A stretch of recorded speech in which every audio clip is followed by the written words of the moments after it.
Hello viewers, আসসালামু আলাইকুম। কেমন আছেন আপনারা সবাই? আমি আলহামদুলিল্লাহ ভালো আছি। আমি আবারও হাজির হয়ে গেলাম আরেকটা পিঠার রেসিপি নিয়ে। তো চলুন শুরু করি।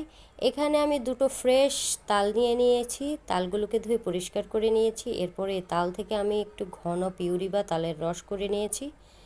একটা বোলের মধ্যে 3 কাপ পরিমাণ শুকনো চালের গুঁড়ো, হাফ কাপ ময়দা, হাফ চামচ বেকিং পাউডার, স্বাদ মতো লবণ, হাফ কাপ চিনি নিয়ে ভালো করে শুকনো উপকরণগুলোকে আমি হাতের সাহায্যে একটু নেড়েচেড়ে নিচ্ছি। এখন এখানে আমার তৈরি করা সেই ঘন তালের রসটাকে আমি দিয়ে দিচ্ছি আস্তে আস্তে। সবগুলো রস একসাথে দিব না, আস্তে আস্তে মিক্স করব। যেহেতু আমার বেটারটা একটু ঘন হবে, তাই আমি আস্তে আস্তেই তালের রসটা দিচ্ছি। আমি আমার হাতের সাহায্যে ভালো করে মেখে নিচ্ছি বেটারটাকে। যে কোনো পিঠা নাস্তা আপনি হাতের সাহায্যে মাখলে পিঠাটা খুব সফট হয়। এরপর এখানে আমি স্বাদ বাড়ানোর জন্য সামান্য দুধ দিয়ে দিয়েছি। দুধটা হালকা উষ্ণ ছিল।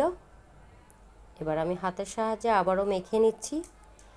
এখন আমি এখানে দিয়ে দিব নারকেল কোড়া। বেশি করে নারকেল কোড়া দিবেন পিঠা নাস্তায়, তাহলে স্বাদ আরও বেশি বেড়ে যাবে। এবার হাতের সাহায্যে ভালো করে মেখে আমি এই বেটারটাকে 30 মিনিটের জন্য রেস্টে রেখে দেব। 30 মিনিট পর আমি চুলায় একটা ফ্রাই প্যান বসিয়ে দিয়ে তাতে পরিমাণ মতো তেল দিয়ে দিয়েছি। তেল যখন সামান্য গরম হয়ে আসবে তখন বেটার থেকে আমি অল্প করে করে বল আকারে তেলের মধ্যে দিয়ে দিচ্ছি। আস্তে আস্তে আমি সবগুলো বলই দিয়ে দিচ্ছি এখানে। এখন যেহেতু তালের সিজন, আমার এই রেসিপিটা ফলো করে আপনারা যদি বানান তাহলে পিঠাটা খুবই সুন্দর হবে।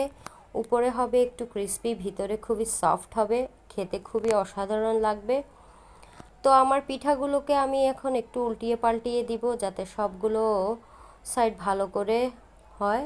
এখন আমি এগুলোকে উল্টিয়ে পাল্টিয়ে দিচ্ছি। আপনারা যদি শুকনো চালের গুঁড়া ব্যবহার করেন তাহলে অবশ্যই সামান্য বেকিং পাউডার দিবেন, আর যদি ভেজা চালের গুঁড়া হয় তাহলে বেকিং পাউডার দেওয়ার কোনো প্রয়োজন হয় না।